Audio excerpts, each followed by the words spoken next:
She stood in the middle of the river, with water at her waist. So soaked with her blood was her clothing, it turned the river red. This is Grace Ross, and this is the story of the Massacre of the Rosses.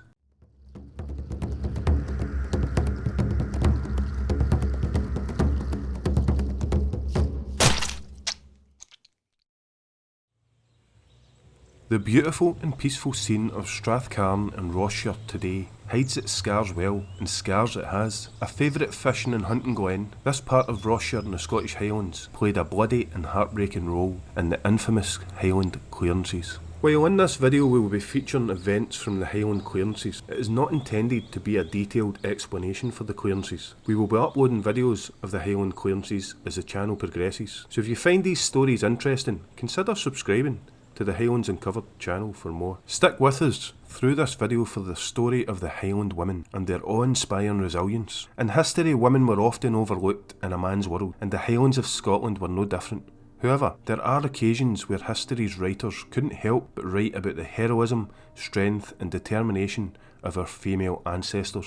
The strength of the Highland clan women is no more evident than in the story we are about to share with you. Make yourself comfortable and join us as we take a walk with the women of Greenyards and Ross-Shire as they made a proud stand at great risk against a capitalist machine that threatened to roll over them and their families. As with every story, there is a beginning. Without the beginning, this story would be missing explanation, and without explanation, then we only have chaos. Chaos is what the events of 1854 in Greenyards would appear to be. However, if we take it to the beginning, only then can we really understand. The families of Greenyards were for the most part peaceful, hard-working and God-fearing people. In March 1854, these good tenants of Greenyards and surrounding area had word that their landlord, a Major Robertson of Kindice, who was in his 70s, had put in motion means to evict them from the land as part of a plan to put the more profitable sheep to the land. In charge of these evictions was the mayor's tacksman, Alex Monroe, who lived across the River Carn from Greenyard at Brallan Well.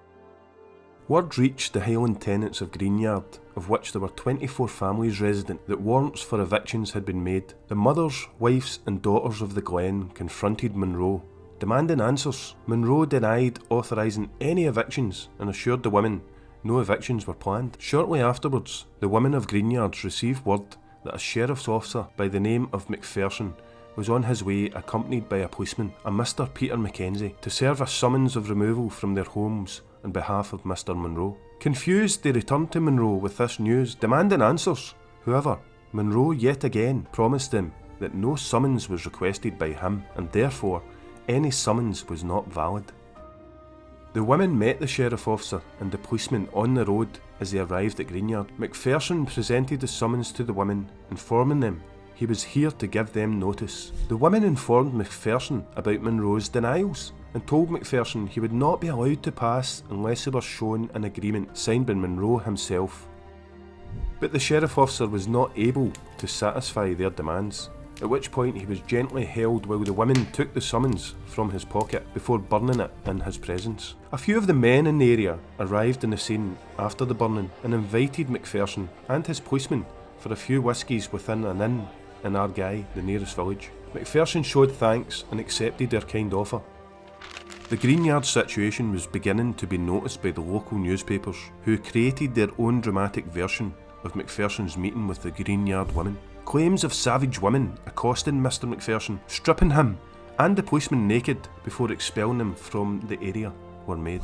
In one of these inns, 3 men, probably filled with whisky and mischief, declared they were off to have themselves some fun with the Greenyard ladies. So it was that these 3 gentlemen arrived at Greenyard and were indeed met by the women of Greenyard. The men declared themselves there to enforce a summons for eviction as they were sheriff officers. The women again demanded a letter signed by Monroe, and of course the 3 fake sheriff officers were unable to comply, simply replying the fact they were there was authority enough before demanding the women move on.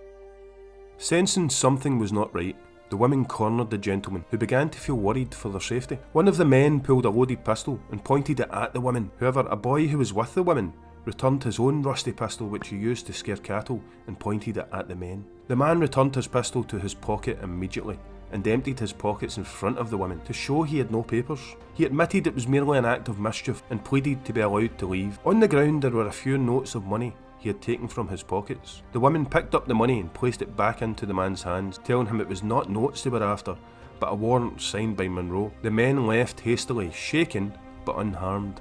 Upon their escape, one of the men wrote to the Glasgow Herald, and before long, newspapers up and down the country were declaring these out-of-control women of Greenyard had stripped these 3 upstanding members of the community of all their clothes before roughly bundling them out of the area. As you can imagine, the upper class and landowners of the country, especially in the Highlands, must have been outraged and terrified by this act of disobedience. If a bunch of savage women tenants could do such things, what an encouragement it would be for other tenants across the country. Something had to be done. An example must be made. After a meeting between local distinguished and powerful figures in the shadows of Tain, we are about to find out a cruel and bloody example was certainly made. The order came for a 40-man strong police force to go to Greenyards, to maintain the majesty of the law, to strike terror, if not into their hearts, then into the skulls of these women. A call was put out to all the police forces in the Highlands, specifically asking for hard and cruel officers who would follow orders without question.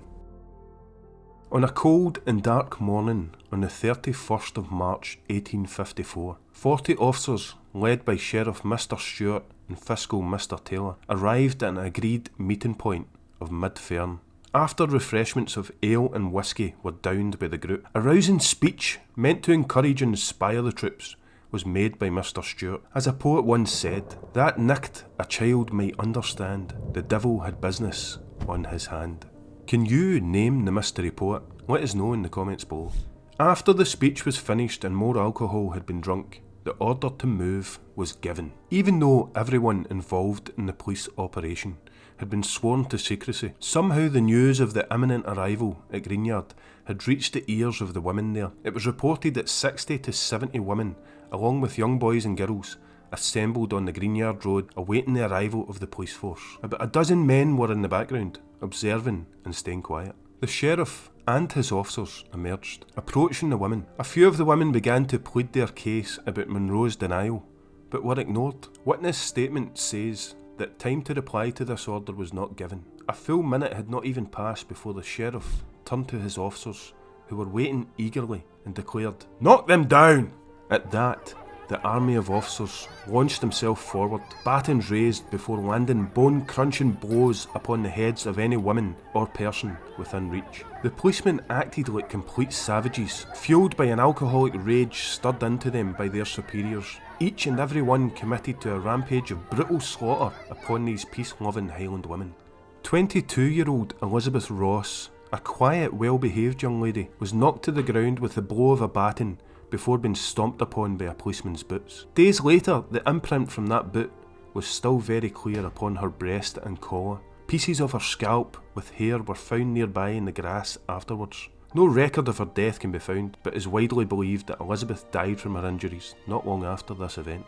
Her sister Margaret, aged 25, lost a great deal of blood and a compression to the brain from her beatings. Soaked in her own blood and barely conscious, young Margaret was pulled off the ground and handcuffed before being dragged off to the jail in Tain, where her wounds were not treated. She is also considered to have perished from her injuries. A popular girl in the area, 18-year-old Margaret Ross, snuck from her father's home when she heard about the arrival of the police before rushing to the scene. When I got there, I stood firm with my neighbours. When the order of attack was given, I witnessed the rage of the policemen swinging their batons at the women's heads in front of me. Many of the women fell to the ground severely injured. I reached down to try and help Mrs Ross, who was badly bleeding from a head wound. I then felt 3 hard blows to the chest and neck area, and the pain erupted within my body, knocking the breath right out of me. I pulled myself to my feet and took off in fright across the field. Looking behind, I saw 2 of the policemen were in pursuit of me, a rage in their eyes. Suddenly I lost my footing in the thicket and stumbled to the ground. The policemen were upon me in no time. They tried to beat me with their batons, but were having a great deal of difficulty due to the bushes I lay in. They resorted to kicking me hard in the head and body. I used the last of my strength to crawl my way out of the thicket and ran once again. However, my energy was draining fast and the policeman caught up with me before smashing his baton across the back of my shoulders 3 times, which brought me down for the final time. As I went limp with exhaustion, shock and pain, one of the policemen held my arms high while another clamped cuffs upon my wrists. For days I could not move from my father's couch, vomiting the blackest of blood and knocking upon death's door. 47-year-old Margaret McGregor was one of the speakers of the group and went to Greenyard confident it was all a misunderstanding and she would be able to reason with the sheriff. As stated earlier, there was no reasoning and poor Mrs McGregor took 2 hard blows to the head that instantly felled her to the ground where she lay with her head in a pool of blood and the blood pouring from her ears. She perished not long after, leaving behind 7 children. Another spokesperson for the women, 50-year-old Christine Ross, had attended the meeting with a letter from Monroe stating he had not authorised the evictions. But Christine and her letter were ignored. She survived the beatings that day, but sadly lost her mind after the events, being diagnosed with insanity. 43-year-old Anne Ross lived across the river from Greenyard, and upon seeing the commotion, she made her way to the scene in the hope of helping the wounded. After she had torn her apron into strips for bandages, she noticed 2 policemen making a hasty approach towards her with batons raised. Fear caused her to run for her life. However, a short distance away, a policeman hidden in the thicket sprang upon her, beating upon her head with his baton. Still she ran and managed to keep a distance from the police in pursuit by jumping over ditches and dikes. After a while her vision began to fade and her strength diminished. Everything in her body was telling her to surrender, but her mind pushed her onwards.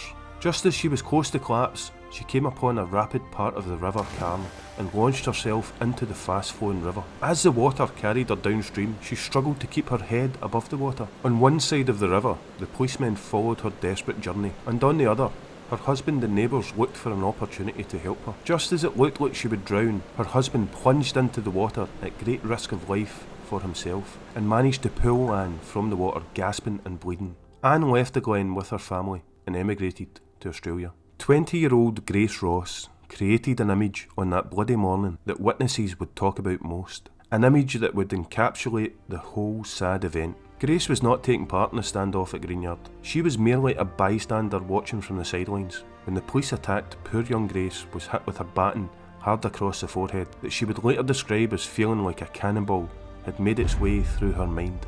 Such was the force from the blow that it cut her forehead wide open, exposing the skull and shattering the frontal cap, with pieces of skull taking up place in her hair. For some time she was unable to move, lying on the ground in a bloody heap. Somehow she managed to get onto her hands and knees and crawl her way through the thicket towards the river. The police noticed her crawling, and just as she reached the riverside, they landed more blows of their batons upon her back. As the blows landed on their mark, she continued to crawl into the river, at which point the policemen turned their attention elsewhere. Witnesses described Grace as standing in the river with the water at her waist, so soaked in blood that the water turned red around her as she looked in shock at the scene of destruction at Greenyard. There are many more eyewitness accounts describing the suffering of many more women that day. The result of this horrific and bloody campaign by the police and authorities in Ross-Shire was for them a successful one. None of the police authorities were prosecuted for their brutality and murder. Only 2 sentences were handed out, and those were 2 residents of Greenyard. In total, 18 families were forced from the Glen that year. Some found shelter with family or friends, and others emigrated to America, Australia or Canada. They even featured in the national and local newspapers. However, articles favoured the brave policemen and blamed the crofters for the whole thing. The Inverness Courier point blank refused to feature it in their newspaper. One man who was an eyewitness at the time wrote most of the details we have featured here. Donald Ross took his writings of the event to the newspapers, who refused to accept it, so he printed pamphlets at his own expense to be distributed across the Highlands. Still, the establishment got what they wanted. The only time any attention was given by the Parliament was when it was asked, "Where are the Highlanders?" in response to only 3 regiments of Highlanders being available for the Boer War. When Duke of Sutherland attempted to raise men for the Highland Regiment, a reply came, "We have no country to fight for. You robbed us of our country and gave it to the sheep.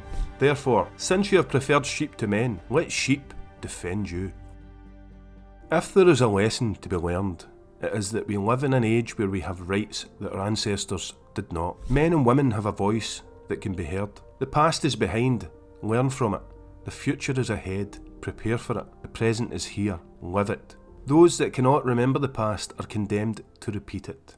Thank you for joining us on this journey through Strathcarron Highland Clearances. If you found this video interesting, please consider subscribing and hitting the thumbs up. We will see you in the next one.